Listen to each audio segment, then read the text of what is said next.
Alors, les premiers indices PMI pour le mois d'octobre, ce sont des indices préliminaires qui viennent d'être publiés ce vendredi, Frank Vranken. On le voit, c'est surtout de nouveau au niveau de l'activité des services que ça bat de l'aile en zone euro. Tout à fait, on pouvait s'y entendre quelque part, puisqu'en effet, un confinement en Irlande ou des couvre-feux ça et là en Europe, clairement, ça n'aide pas à encourager les gens à sortir pour aller consommer. Le fait qu'un peu de partout on a fermé l'ORECA, bien entendu, ça a eu son effet directement sur cette confiance et on ne sait pas du tout jusque quand ça durera. Donc, c'est une incertitude complète de ce point de vue-là. Cependant, côté manufacturier, le côté asiatique qui semblerait en effet vraiment flamber parce qu'on a un rebond en forme de V, surtout du côté chinois, ça se passe bien mieux. Là, certains pays en Europe profitent clairement de ce relancement. C'est ça, on le voit surtout au niveau de l'activité manufacturière qui continue à se relever. Est-ce que là, il faut carrément voir le lien direct avec la reprise en V de la Chine? Oui, tout à fait. Le moteur de croissance en Asie sera toujours la Chine.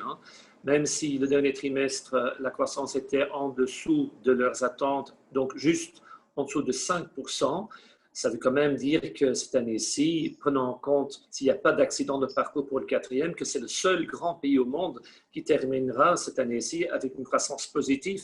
Et là, pour l'instant, tout ce qui est, je dirais, commerce extérieur pour la Chine est très bien relancé et les autres pays qui sont des quasi-satellites en profitent tous en Asie. Oui, on le voit aussi dans les résultats trimestriels qui sont publiés cette semaine et notamment aujourd'hui avec le constructeur automobile Daimler ou le géant du luxe Kering. Exactement. Donc, tous ceux qui ont quelque part une bonne partie de leur sales qui passe en Asie et bien entendu du côté chinois, en profitent clairement. Il suffit de regarder en effet les ventes sur les voitures en Chine et les comparer avec l'Europe ou l'Amérique. On a directement compris. Donc, sur base annualisée, depuis le début de l'année, cette année-ci, et en comparant avec 2009, la Chine a quand même une hausse sur le chiffre d'affaires de 9%, quasi 9% sur les voitures, tandis que les autres sont en négatif. Et forcément, le premier exportateur de voitures en Europe, ça reste l'Allemagne. Et Daimler étant allemand, ils en profitent pleinement.